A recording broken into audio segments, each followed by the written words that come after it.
Just when you thought restraining Goku and keeping him as far away from Monaka as possible was hard, taking care of little baby Pan seemed impossible for our heroes as we settle into little baby Pan making her debut and, as always, giving everyone around her lots and lots of headaches. Welcome, Dragon Ball fans, to my official Dragon Ball Super Episode 43 review and breakdown entitled Goku's Ki is Out of Control, Lots of Trouble Taking Care of Pan, leading into next week's episode of Episode 44, another lighthearted episode, warm-spirited episode. Broly confirmed to be Pan reincarnated as a baby as her power rises. Only kidding, guys. But nevertheless, I mean, I will say that this was a super throwback to the old school Dragon Ball episodes prior to Z's time, with Pilaf and the gang up to no good as always, trying to steal the Pilaf machine, and some would even call this episode a filler-like material only because nothing major actually happens. But I believe that this is much needed build-up, especially leading into, you know, Trunks' return from the future coming up very soon in June. Now, before I go further in this review, guys, a fair warning that this video will contain lots of spoilers,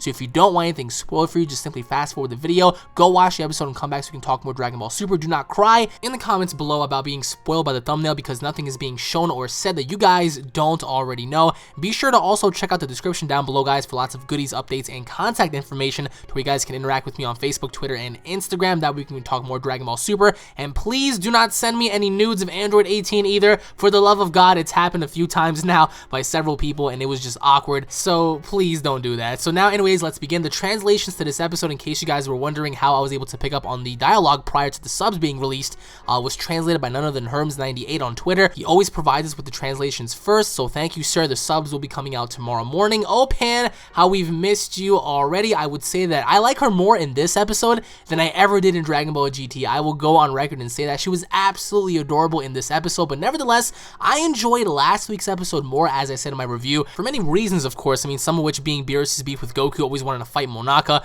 Yamcha almost getting everyone killed. I mean, like who could ever forgive Yamcha for nearly blowing everyone's cover last week? So I will say that last week's episode was a lot more entertaining, just again due to all the shenanigans. And I do want to point out and say one thing really fast. Shout outs to Vegeta Saiyan on Instagram. She is an absolute awesome person, so you guys might want to go ahead and follow her on Instagram at Vegeta Saiyan. She is an absolute awesome person with really awesome ass edits and shots, and alongside pictures and a lot more other things, so you guys might want to go ahead and do that. But going into this week's episode, guys, one thing I do want to do like a little mini rant on is Gohan, because Gohan was shown in this episode for the first time in a long ass time, ever since prior to the Universal Tournament. He's there, he's attending somewhat of a dinner with an academic big shot who compliments Gohan on his presentation at the last conference, and Gohan really wants to impress this person, and so obviously Gohan wants to work for his family. He wants to be able to provide for Videl and his daughter Pan. So we finally get to see Gohan, and he is still, I'm sorry Gohan fans, I love Gohan to death, I really do, but even in this episode right now, I mean, up until towards the end, I mean, because I really did enjoy the moment he had with Pan towards the end, but prior to that, when he was at the dinner, he just looked like a complete watered down bitch version of himself. I can't wait to see future Trunks return and just having to look and be stoked to see what happened with Gohan, because Trunks is gonna ask, like, what happened to you, guy? Like, at one point you were the strongest person on this planet, now you're just a shell of your former self. But needless to say, Goku had lots of problems as well. Ever since he used the 10 times Kaioken technique onto his Super Saiyan Blue form, or Super Saiyan God, Super Saiyan, however it is you want to, you know, look at it, it just took a lot away from his body, and that sort of caused a delayed onset, you know, Ki syndrome that, you know, pretty much caused him to just completely lose control over his Ki. He wasn't even able to fly properly. He destroyed his own house. Goku destroyed he flew right through his own house. Chi-Chi, till this day, I firmly believe this. Chi-Chi, till this day, I believe, is the only person to put pure fear in Goku's heart, because the moment Goku destroyed his own house and Chi-Chi was outside just watching him, she gave him the most, like, nastiest look, to the point where Goku was scared. And Goku never gets scared. Goku fights Hit, Goku fought Cell, Goku fought Beerus and Majin Buu and Frieza, and Goku was never scared. But when he looks at Chi-Chi, I mean, that woman puts fear in his heart. So that right there just goes to show that Goku does fear Chi-Chi. But nevertheless, we see Goku. He's trying to get answers from you know, Chi-Chi and Goten. He doesn't really know what's going on. He went to go get bread. He comes back. He's falling all over the place. The best part of this entire episode was when Goku tried to ask Bulma for help, and he instant transmissions on over to her house. He's on her bed, and Bulma's in the shower, and Bulma comes out the shower. She's completely naked, looking fine as wine, thin as wind. She comes out with a towel, and as as Bulma's walking, she expects Vegeta to be there, which we all know that they're gonna be doing in that, you know what I'm saying? But so Bulma walks in there, and Goku's there, and she turns on the light, and Goku's like, hey, I need to ask you something, and Bulma freaks out, and Bulma has never screamed in horror like that ever, and Vegeta came running in, and Vegeta didn't know what the hell was going on. So the moment he saw Goku, obviously, there must have been lots and lots of tension for Vegeta, because when Vegeta saw Goku, his face turned so red. I mean, just imagine that, guys. Imagine someone, you know, literally just was in your house while your girlfriend or your wife was naked, and you know, they're just on the bed relaxing, having a good time, and you would bust in there and see that, you would be angry too. So Vegeta was angry. Vegeta's like, Kakarot, what do you do? I swear to God, if there was ever a moment for Vegeta to become like a Super Saiyan 9, that would have been it. So we see Bulma's, like, you know, animatronics and all her, like, you know, gadgets and gizmos going off. Like, they actually started pointing lasers at Goku. Goku is gonna get fried, Call of Duty style. So he goes to King Kai's planet. King Kai finally figures out what's going on, and Goku obviously used up the Kaioken technique, and that really messed him up for a while, which is gonna, you know, lead into next week's episode, in which case I'm very happy about, because we get to see Goten and Trunks finally in action alongside Monaka as well. Monaka isn't really doing much, but still, we get to see Goku come to their aid and stuff. But we see that, you know, Chi-Chi compliments Gohan on being the first U7 Saiyan to hold down a job, which is kind of funny because no other Saiyan in Universe 7 was actually able to hold down a job like Gohan. So you guys have to give Gohan props for trying to work for his family. Although I still believe that he is a bitch and that he is no longer the ultimate Saiyan that he once was when he fought Super Buu. Things change, I understand that. I mean, but now he has more of a motive to, you know, pretty much fight for his family more than ever, because now he has all the intent in the world to protect Pan and Videl, whereas opposed to how he was before. Just, you know, I don't know, like, I feel as if now more than ever he should have more motivation than any time ever before to protect his family. So we get to see, you know, Goku, he's actually with Pan for the once, and we see Piccolo, he's there with them, and Piccolo leaves, he comes back in the house, and Goku's trying to get Pan to call him Gramps, which is kind of funny because Goku doesn't really, I mean, he doesn't really understand how to take care of like a baby. You get to see that clearly because he's like, you know, twirling her around and stuff, and she's an infant, she's a little baby, and Pilaf is there. Pilaf spent all his money on the Pilaf machine. He wants it, and he wants to defeat Goku. He really wants to defeat Goku because he knows that he is weak, because he overheard when him and Gohan were talking about on the cell phone, guys. These Saiyans are using cell phones. In 2016, I never would have thought I would see the day where Gohan has a cell phone in his pocket. Even Goku was using the house phone. I mean, I thought that these dudes communicated, you know, telepathically, like telepathy and stuff, but in fact, they have cell phones and whatever. I'm surprised that, you know, they're not texting each other like, yo, what's up, you want to train or something? Like, it was funny as hell. So I was taken back by it because I was like, whoa, this is seriously happening right now. I mean, they're actually using cell phones, so that was pretty cool.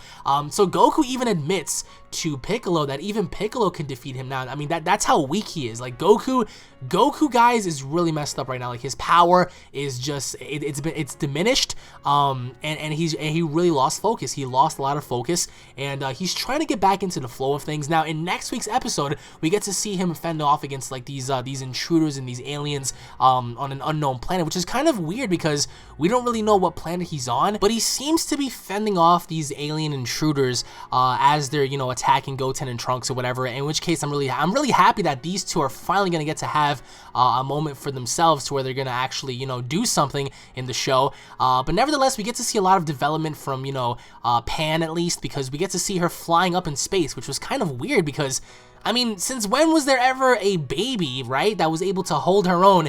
I guess, like, near the stratosphere, the atmosphere. I mean, it depends on how you want to look at it scientifically, because we don't really know in which sphere she was in. You know, if she was beyond the atmosphere or if she was, like, just below it. I mean, we don't know. But what we do see we see her flying around after Pilaf kidnaps her, technically, because they overheard. I mean, first and foremost, Pan left the house.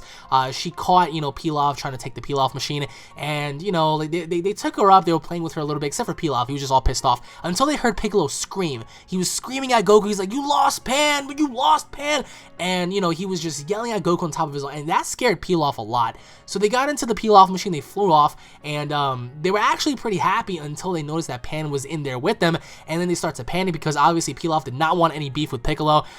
So they ended up, you know, hitting buttons, and then Pilaf actually punched one of the machine buttons, and they ended up launching them in space, and they were just scared out of their minds because they knew that Pan was there and they didn't know what was going to happen. It it just turns out that they lost the machine, and Pan was able to carry them off to safety, which was really weird because, again, she's a baby. She is a baby, and she is able to do that. So that just goes to, I mean, personally for me, she was adorable in this episode, and I definitely preferred her more here than I ever would in the previous, Dragon Ball GT, episodes with her just calling Goku Grandpa, Grandpa, which is kind of like understandable right now as to why Goku's trying to get her to call him Gramps. But I really hope that, Pan doesn't go on to just keep calling him Grandpa, Grandpa, Grandpa, left, right, and all that stuff. So, but nevertheless, guys, I mean, I would have to say last week's episode was a lot better for me, because there was lots of lore building. And next week's episode, right, we're gonna get to see, Goten, Trunks. They're gonna be on this unknown planet for whatever reason, and maybe this has to do with something with Copy Vegeta, because we're definitely gonna go into that episode after next week's episode, of course, and of course, everything's gonna build up to Trunks returning. So things are gonna be at such a high stake. Now I'm really curious as to what's gonna happen with Gohan again after seeing what he's doing in this particular episode. Guys, he wasn't training. There's no way that Gohan was training. Look at him. He actually went to the conference, he did his presentation, and, the athletic, ambassador or whatever, he really liked him, he was impressed. So what does that mean for Gohan? How is he supposed to train and gradually get stronger, to protect his family just in case, dire situations occur? If this guy is going out there doing presentations and kissing butt and putting his head in the books, I get why he's doing it, but you also have to remember Goku and Vegeta aren't going to be there every single time. So what happens when they're not there and you have to defend the planet by yourself? You're going to get fucked, and you're going to get fucked really bad. So I really hope for your sake, for my sake, that Gohan does improve in some, in some way, shape, or form, because Gohan was such a vital character in Dragon Ball Z. He was there for Raditz, he was there for Frieza, he was there for Cell, he was there for Boo, he was there for everything. He attacked Raditz, he fought Frieza, he fought Cell, he fought Boo. What's going on with this guy? You know what I'm saying? So leave your thoughts down below as to what you guys think about this, because again, I will do a community reaction video tomorrow, and I will showcase your comments and all of your feedback on this particular video here. But I do want to get like your overall take as to what's going to happen in next week's episode as well, because I just really hope that Goten and Trunks definitely have like some improvement, and they have some character development, because we don't really get to see that from them anymore. But again, I mean, they're going to be on this, nameless planet, I guess you could say, and that's kind of an understatement, but they're going to be there, and they're going to try to see if they can fend off whatever's going on, and Goku's going to be there as well. If you guys want to go ahead and watch these episodes for yourselves, Kiss Anime, AnimeRush.tv, they have them there. The subs will be out tomorrow. I truly wonder how weak Goku is now. I mean, anybody could beat Goku now. As of right now, because of his little mistake of powering up with the Kaioken, that really messed his body up a lot. So I think that anybody could beat him right now, and that kind of like raises the question as to like if he's going to improve and get back to the way he was before, with all of this, stress upon his body and all these things going on to him. But leave your thoughts down below as to what you guys believe is going to happen. And once again, guys, thank you all for watching. If you guys are fans, don't forget to subscribe. That way you guys don't miss a single Dragon Ball video. If you guys enjoyed, if you guys cannot wait to see more, then smash that like button. Leave your thoughts in the comment section below. Tune in for more. God bless you all. Thank you all for supporting my channel. That means so much to me. Thank you for your feedback as well. And I'll be seeing each and every single one of you guys in the next episode. Take it easy, guys. Peace.